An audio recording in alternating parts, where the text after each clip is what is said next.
Look, okay. I've been watching the show Originals on Netflix, and you're not an original. That was the widest thing I think I've ever heard you say in my life. You're not a JFK. I know JFK, sir. Look here, buddy. That's the only way you could have made that even more wider. If you'd have started off, look here, buddy. Fuck me in the ass and call me Patrick. I was trying to think of what they call it on the Originals. Fucking cipher, not a cipher, but Let it go. you from our fucking bloodline. Please let it go. Fuck you too. Start.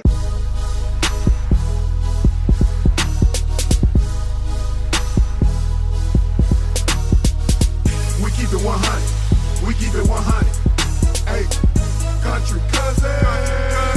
We keep it 100. We keep it 100. We keep it 100. Hey, country It's another country cousin. This is guy Dub.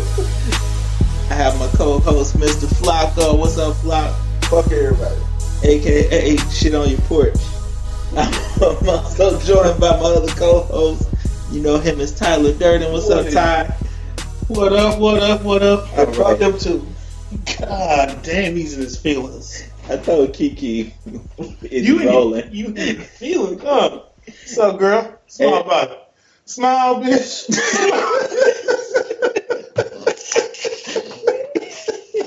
He over there drinking his flat tummy tea. Living your best life. Really? Oh, this we got now? Very well. Okay. We also have this week a special episode that we would like to call Dirty Tales. The man I'm speaking of? Oh, baby. Let's give a warm round of applause.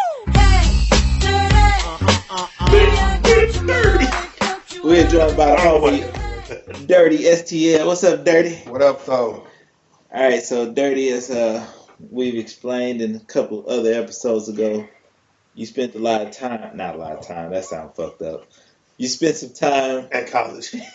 Away at Penn State. right, you was at Penn State before they got rid of what was the coach? Paterno. Sandusky. Oh, Paterno. What was the worst thing about night number 1 locked up? Ooh, that was a good one. It's like doing cocaine all night long. Your heart do not stop racing. What the fuck? Did you watch the show the night of? No, I haven't seen all of it in order. Okay. I just didn't know if so was the hardest part the intake or like the first clicking of the bars closing? The first clicking of the bar closed because you have no control of nothing. Like right now, you can make a phone call. You can do, you know what I'm saying? Like in the streets, if something go wrong, if it, you know what I'm saying, your kids get hurt, you got to make a move. You can't. You just sitting there without a phone, and you don't know what's going on. Who got something? You don't know nothing. You just totally isolated. So do you feel so disconnected from the world that it's like scary, or like how many people in there like had some for real mental issues just about being there? Not the crazy motherfuckers that was crazy anyway. That comes later. When you first get in, you ain't even worried. You ain't worried about nobody else. Once you like getting sentenced and you settle down, that's when you. I know me. I'm an ignorant motherfucker.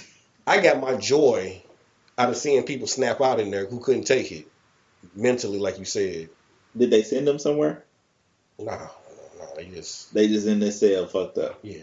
Like, in they self, like, what were they I mean, doing? Like, no, what are some things you remember? Like, when people No, was snapping? when I say in fucked, like they so worried about their woman that they going crazy over it, like calling her every 2 hours. Soon as the phones come on in the morning, they own it. Shit, trying to kind of control it from there. Right before they go to the phones cut off, they own it. Making bitch, you better be here Saturday. I'd almost every motherfucker. I obviously have never been in that. I've been in that situation, but like, I'd almost feel like So shit the fuck up. Like for me, like I said, I used to like our TV system was by the phone, and you hear guys just bawling on the phone, man. That's the good thing right there. I'd almost think that, like, you just let it go. Like, That's a tough guy. You got guys in there. I would just say like I think my That's the thing white would, dude.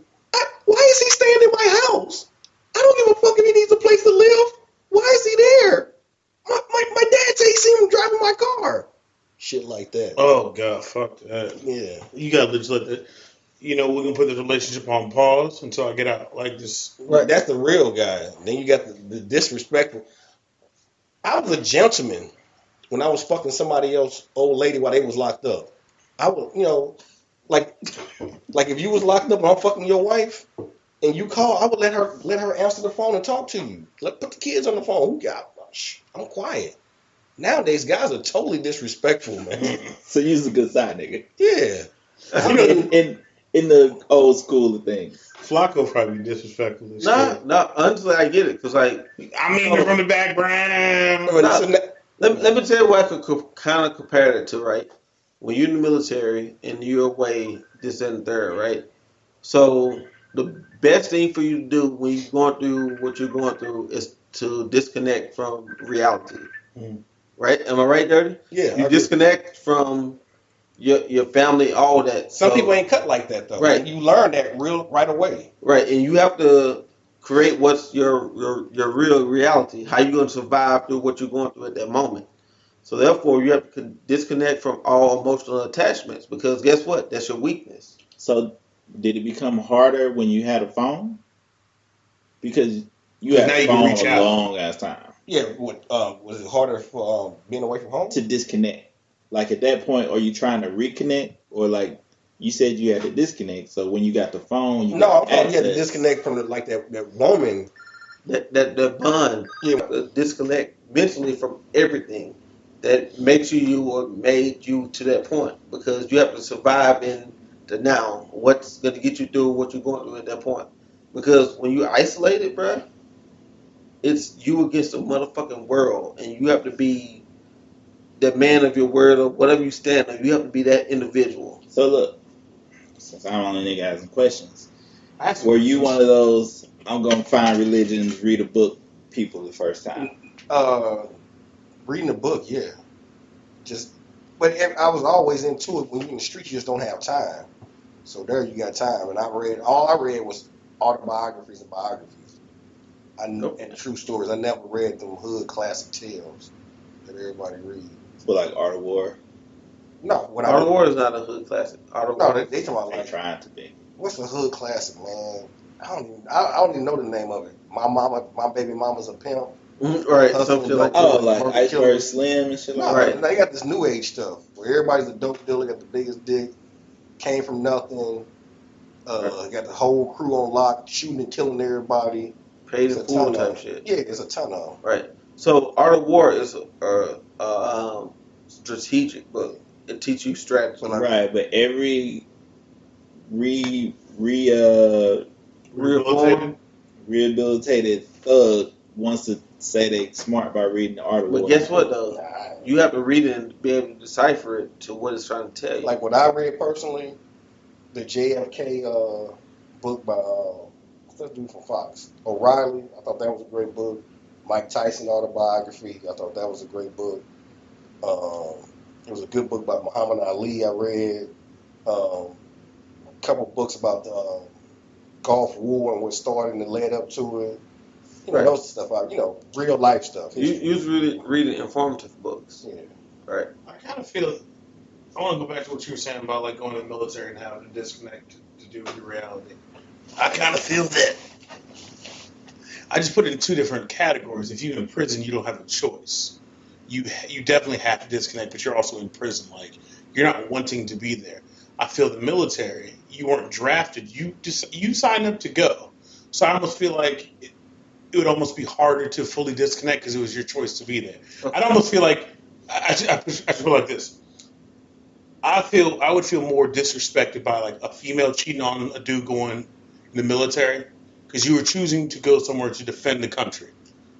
Yes and no, right? So when you're in the streets, you choosing to be in the streets. You choosing to push whatever you push. Yeah. You choosing to You choosing that lifestyle. right. You choosing that lifestyle, right?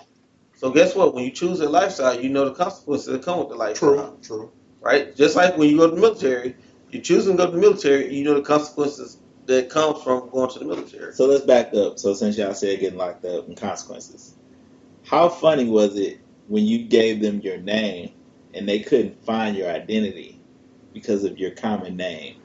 So you was the first time. I don't know. That stuff. That's just part of it. That was all part of the game. Right. So can we get some background on it? No, so he has a real, his government name is extremely common. First name, last name, extremely common. I mean, I deal with that right now. I've been pulled over and they trying to lock me up until they pulled a like the beyond the name, the birthday, height, weight, social, and the color. Right. They're like, no, you're not a big fat white man, so this can't be you. So, but the thing of it is, he's the equivalent of Bob Smith. Everybody experience is totally different, man. If you ain't got no family, no support system out here, no money, prison's about money nowadays, man. It takes money to survive. Sure. And if you ain't got that, some people come in, they don't have it. They living rough in there. Ass out. And if you got it, kick back. What was the guy with the candy or the sweets?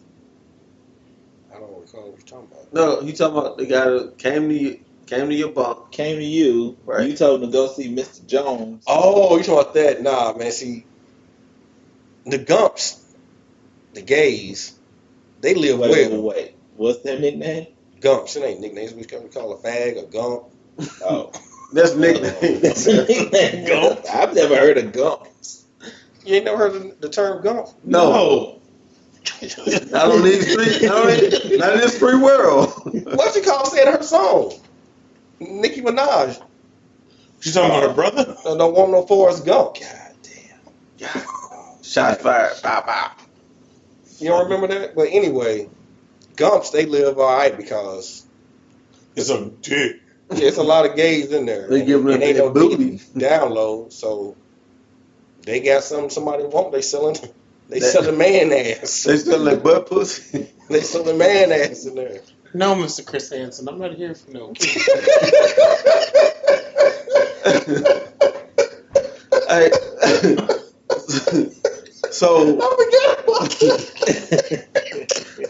So I call you Chris Hansen. So this is my question. Like when I was in boot camp, right?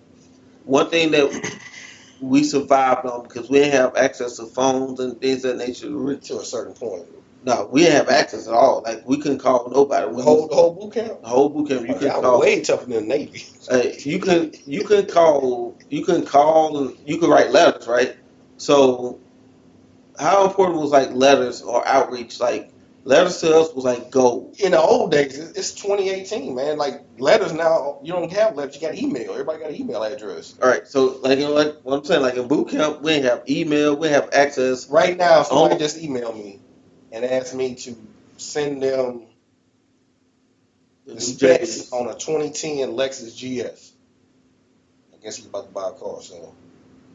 Right, so we didn't have access to that. Like, so he wrote letters the first time because we used to communicate with letters before you went to Fed. No, I was in the state and down in Louisiana because there wasn't no other option in. Right. Because we using it's not a state facility, it's a county. What they call it, parish in Louisiana. Right, parish. And then to get in the system, then that's when things get all. You get kind of the normal. Right.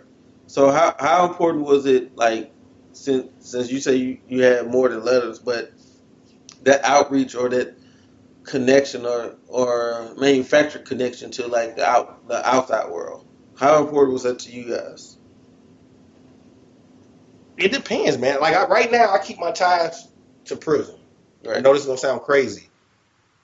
If you a real guy, like everybody in here is smart people, there's people in there from the CEOs, bank executives, accountant, businessmen, college educated. I learned how to trade currency in there and brought that with me. Forex. And that's somebody taught me that in there. Right. I never heard of Forex in my life. I didn't know what trading currencies was. Day trade, I didn't know you can start what's called a mini account. Anybody trade? I used to you could do it on like an app on the phone. Yeah, you trade currencies. I know there's like penny stocks. So you trade the stocks, yeah. But Yeah, I learned what, But that was federal. Yeah. You also